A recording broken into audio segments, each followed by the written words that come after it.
ఓం మహాగణాధిపతయే నమః. ఓం గురుభ్యో నమః. ఓం శ్రీమాత్రే నమః. పరమేశ్వర స్వరూపమైనటువంటి జ్యోతిష, వాస్తు మరియు ఇతర అనేకమైనటువంటి శాస్త్రములను మనకు అందించినటువంటి మహర్షులకి నమస్కారం. హయగ్రీవ హయగ్రీవ హయగ్రీవేతి యో వదేత్ తస్య నిస్సరతే వాణి జన్మకన్యా ప్రవాహవత్.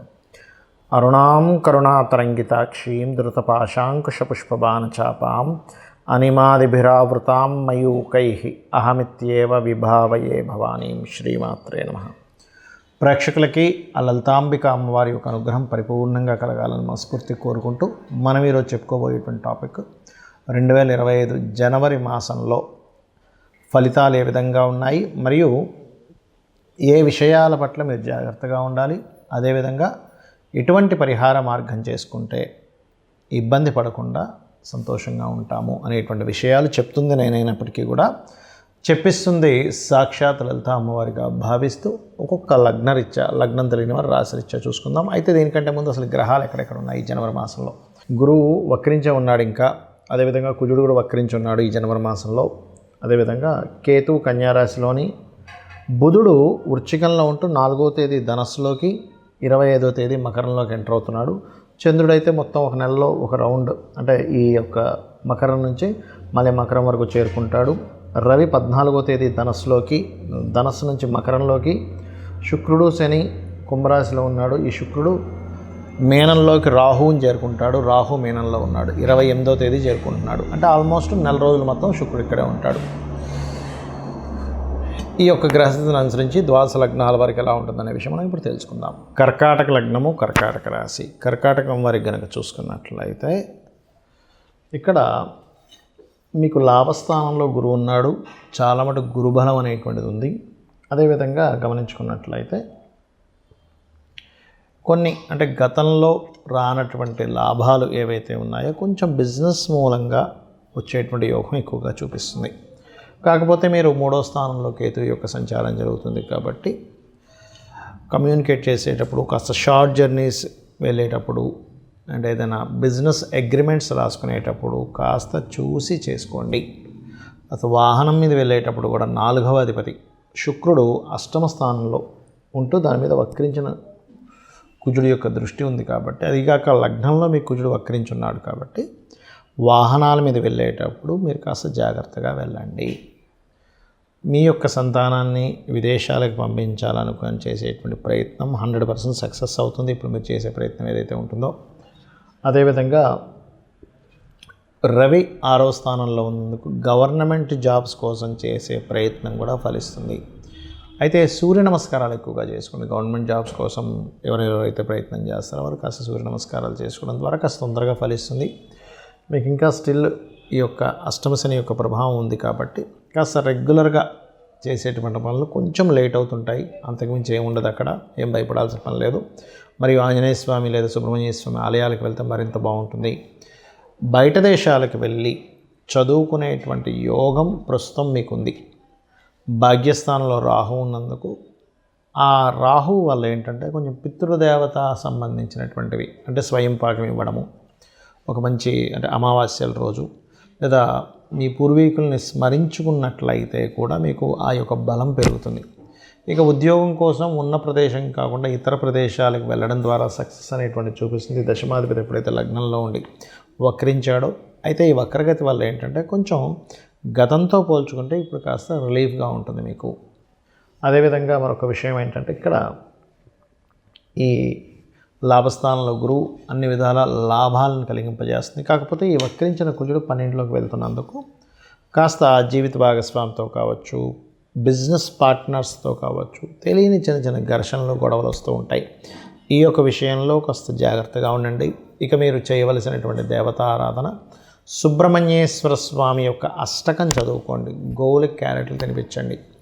మరియు అదేవిధంగా ఎర్రటి పుష్పాలతో ఒక మాలలా తయారు చేసి, మరి ఇంకా ఎక్కువగా ఉందండి మాకు అష్టమ శని ప్రభావం, నాకు చాలా లేట్ అయిపోతున్నాయి అనుకుంటే మందార పుష్పాలతో కానీ లేకపోతే ఎర్రటి పుష్పాలతో ఒక మాలలా తయారు చేసి ఆంజనేయ స్వామికి వేయండి. తమలపాకులతో తయారు చేసిన మాల అండ్ ఇది, ఈ రెండు చేసినట్లయితే అన్ని విధాలా మీకు బాగుంటుంది. జ్యోతిష్శాస్త్రంలో ఉన్నటువంటి కొన్ని అపోహలు ఏమిటి, మిత్స్ అంటారు వాటిని. అంటే అనవసరంగా మూఢనమ్మకాలు అనుకోండి, ఇవి నేను మీకు ఈరోజు చెప్పబోతున్నాను. గుర్తుపెట్టుకోండి. ఏమిటవి అంటే ఇవి తెలియాలి. ముఖ్యంగా ఇవి తెలియకపోవడం వల్ల కూడా ఇబ్బంది పడుతున్నారు చాలామంది అనుకునేది ఏమిటంటే ఏలినాడు శని, అర్ధాష్టమి శని, అష్టమి శని సమయంలో ఏదీ కలిసి రాదు అనుకుంటారు. అది పూర్తిగా తప్పు. గుర్తుపెట్టుకోండి. నేను 100% నేను రీసెర్చ్ చేసి చెప్తున్నాను.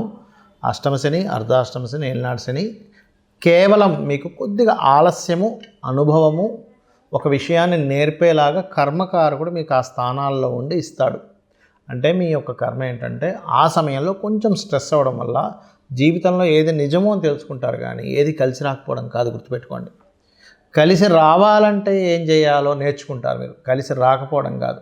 ఎందుకంటే నేను దీని మీద 140 మంది ప్రెసిడెంట్ల జాతకాలు చూశాను.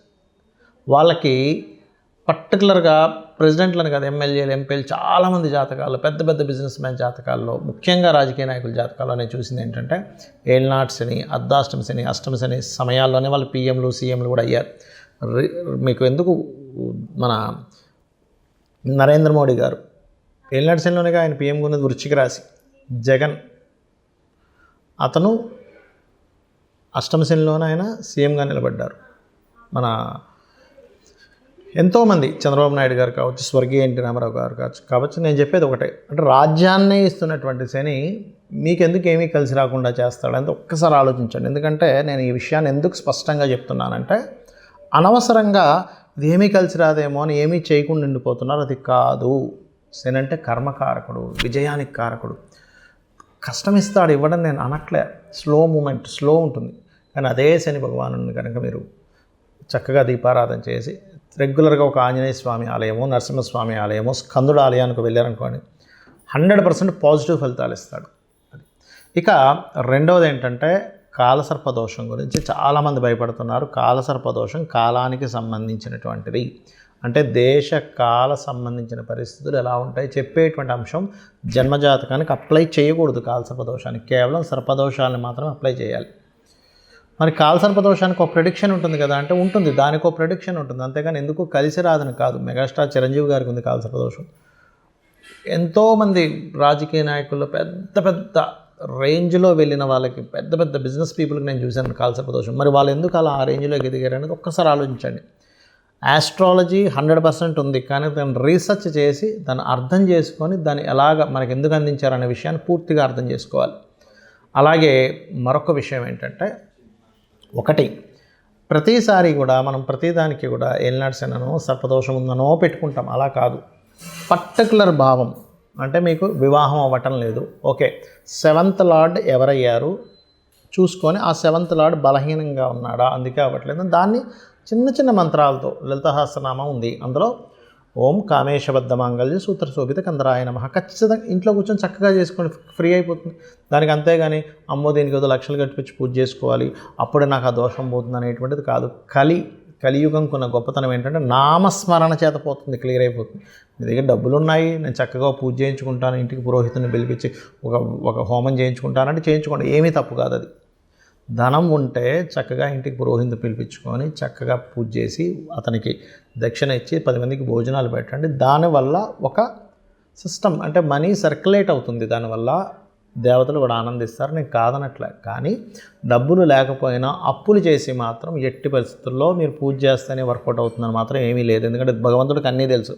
అయ్యా ఈ వ్యక్తి దగ్గర డబ్బులే ఉన్న దాంట్లో సంతృప్తిగా నాకు చేసుకుంటున్నాడు అని భగవంతుడికి తెలుసు. భగవద్గీతలో చాలా స్పష్టంగా చెప్పాడు ఆయన. ఏంటంటే మీరు గనక అంటే పత్రమైనను, పుష్పమైనను, ఫలమైనను, ఉదకమైనను ఫలాపేక్షరహితంగా నాకు సమర్పిస్తే నేను దాన్ని ప్రీతితో స్వీకరిస్తున్నాను అన్నాడు.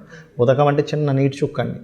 కాబట్టి ఎక్కడా కూడా ఇది చేస్తేనే అవుతుంది, లేకపోతే నాకు ఇది అవ్వదు అనేటువంటిది లేదు. నామస్మరణ చేయండి. కేవలం నామస్మరణ కూడా మిమ్మల్ని ఉద్ధరిస్తుంది. డబ్బులు ఉన్నాయి చక్కగా చేసుకోండి, ఏం కాదనట్లే. గో సేవ చేస్తారా, గోదానమే ఇస్తారా, పెద్ద పెద్ద హోమాలే చేస్తారా, యజ్ఞాలే చేస్తారా, మీ ఇష్టం. బట్ లేనప్పుడు మాత్రం అప్పు చేస్తేనే అవుతుంది అనేటువంటి మూఢనమ్మకం నుంచి బయటికి రండి ఫస్ట్ మీరు.